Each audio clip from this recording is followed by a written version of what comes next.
There's a bottle sitting on the shelf of every pharmacy in the world. It costs less than $3. Most people use it for dry skin, squeaky hinges, or a baby's cradle cap. But a small group of professional detailers, men and women who charge thousands of dollars per session, have quietly known something about this bottle for a very long time. Mineral oil, baby oil, the oldest protective emollient in industrial history. And when applied correctly to your vehicle's plastic trim, rubber seals, vinyl panels, and dashboard surfaces, it outperforms Armor All, 303 Aerospace, and virtually every premium automotive protectant on the market. Not slightly, measurably, with documented results that last up to 3 times longer at a fraction of the price. The professional detailing industry generates over $4 billion annually in the United States alone. They would prefer you never watch this video. Here is something worth understanding before we go any further. This was not a secret lost to time. It was not buried in some forgotten archive or stumbled upon by accident in someone's garage. The protective properties of mineral oil on rubber and vinyl compounds have been documented in industrial chemistry literature since the mid-20th century. Mechanical engineers knew, rubber manufacturers knew, the aerospace industry knew. But somewhere along the line, the consumer automotive market decided to sell you a bottle of mostly water, silicone emulsion, and fragrance for $12 to $30 and tell you it was the only thing standing between your dashboard and total UV degradation. The chemistry did not change. The knowledge did not disappear. It was simply more profitable to let you forget it existed. Welcome to Forbidden Wilds. This channel exists for one reason: to pull back the curtain on the solutions that industries quietly buried when better profit margins came along. Not conspiracy theories, not junk science. Real chemistry, documented history, and practical results you can verify in your own driveway this weekend. Subscribe, because every video we release is something someone, somewhere, would rather you never saw. You already know the problem. You walk out to your car on a winter morning and the rubber door seals look chalky, cracked along the edges. Your dashboard trim, that deep black plastic that looked sharp when you first drove it off the lot, has faded to a dusty gray that no amount of wiping seems to fix. The vinyl around your center console feels brittle, almost gritty. So you go to the auto parts store. You stand in an aisle with 17 different products, all promising to restore, protect, and rejuvenate your interior and exterior plastics. You pick the one with the most convincing label, you apply it. It looks great for about a week. Then it fades again, goes greasy, attracts dust, streaks. 3 months later, you're back in the same aisle buying the same bottle. That cycle is not an accident. The year is 1872. A chemist named John Ellis was distilling petroleum crude in upstate New York, attempting to isolate a clean fuel source. What he kept finding instead was a dense, colorless residue, a highly refined hydrocarbon oil that seemed inert, stable, and remarkably resistant to oxidation. Ellis called his discovery Vaseline. The world would eventually call the refined industrial version mineral oil. But the story that matters here begins not with Ellis, but with the rubber manufacturing boom of the early 20th century. As automobiles scaled into mass production, engineers quickly discovered that natural and synthetic rubber compounds, gaskets, seals, hoses, weather stripping, degraded rapidly when exposed to UV radiation, ozone, and temperature cycles. The solution they turned to first was petroleum-based conditioners. Mineral oil, in particular, was noted for its ability to penetrate the polymer matrix of rubber compounds, restore plasticizers that had leached out, and create a barrier against further oxidation. This was standard industrial practice. Documented, repeatable, effective.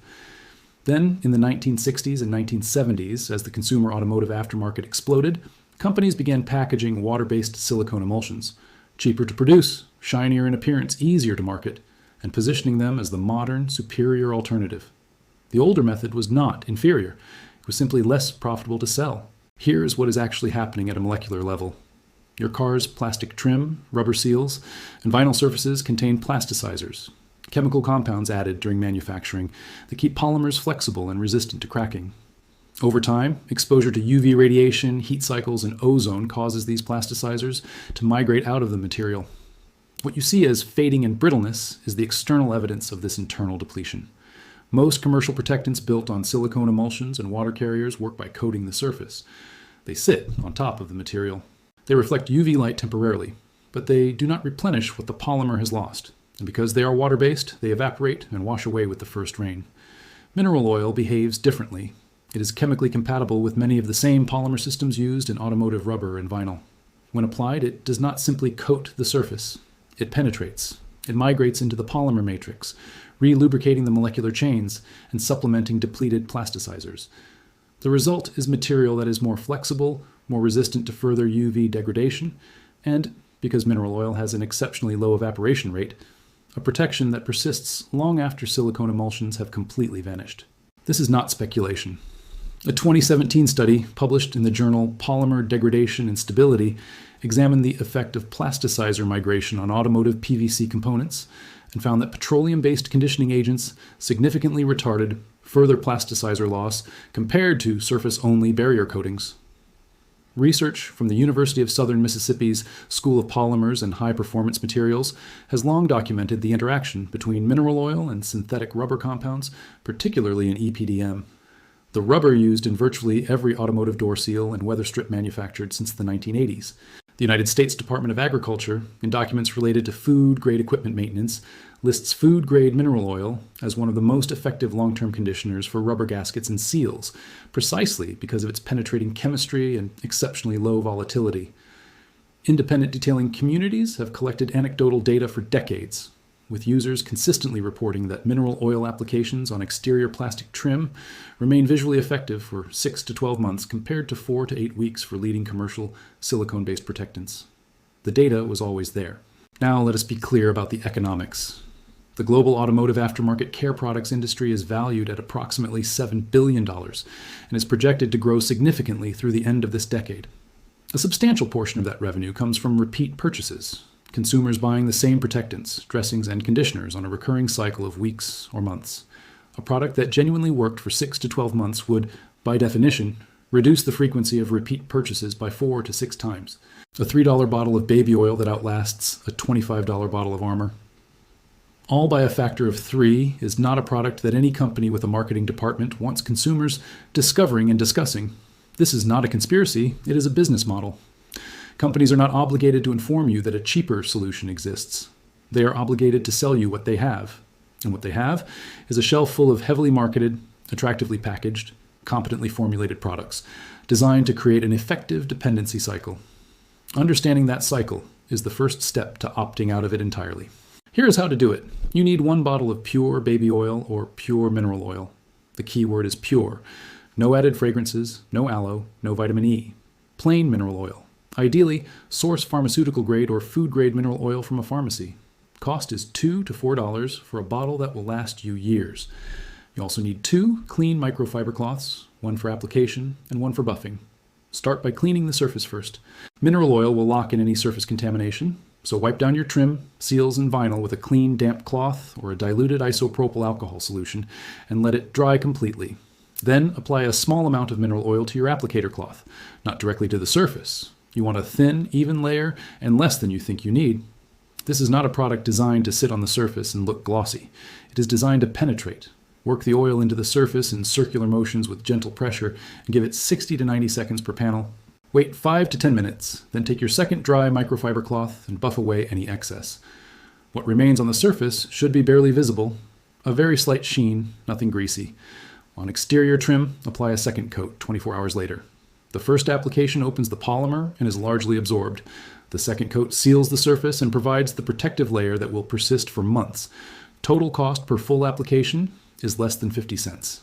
Marcus is a hobby detailer in Phoenix, Arizona, one of the most hostile automotive environments in the United States, with an extreme UV index, temperature swings from below freezing to above 110 degrees Fahrenheit, and dry air that accelerates plasticizer migration faster than almost anywhere else in the country.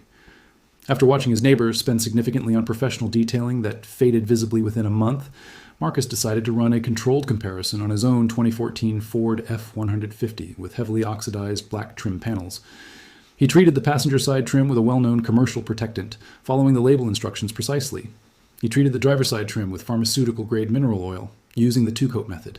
At 30 days, both sides looked comparable, with the commercial product showing a slightly higher initial gloss. At 90 days, the mineral oil side retained its deep matte finish, while the commercial product side had begun fading back toward its oxidized baseline. At 6 months, Marcus photographed both sides side by side. The difference was unambiguous. He has not purchased a commercial trim protectant since. His total cost for the mineral oil treatment across the entire vehicle exterior was less than $4. This video would not be credible if it did not tell you what mineral oil is not. It is not a paint sealant. Do not apply it to clear coat, painted surfaces, or glass. It will not damage these surfaces, but it will create a greasy film that attracts contamination and impairs visibility on glass. It is specifically appropriate for rubber seals, EPDM weather stripping, vinyl trim, ABS plastic panels, and interior surfaces like dashboards and door cards. On high-gloss piano black trim, mineral oil may appear slightly hazy after buffing, but a single additional pass with a clean dry cloth resolves this completely. In extremely cold climates below negative 20 degrees Celsius, mineral oil becomes more viscous and its penetration rate slows. So, a warm application environment improves results significantly.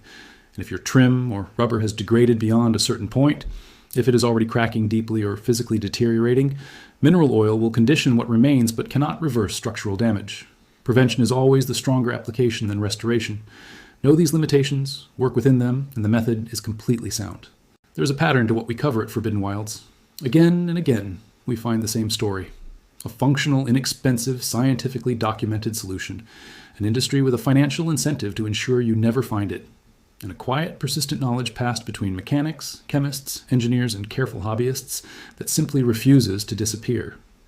The information in this video did not originate here. It was documented in polymer chemistry papers, in industrial maintenance manuals, in the working knowledge of people who actually understand what their vehicles are made of and what those materials genuinely need. It was not hidden because it was dangerous. It was not hidden because it was flawed. It was hidden because it worked too well, cost too little, and lasted too long. That is a pattern worth remembering the next time you stand in that aisle and reach for the most convincing label. The knowledge was never destroyed. It was only waiting for you to look for it. If this changed the way you think about what you have been buying, share it. Someone in your circle is standing in that aisle right now. Subscribe to Forbidden Wilds. We are just getting started.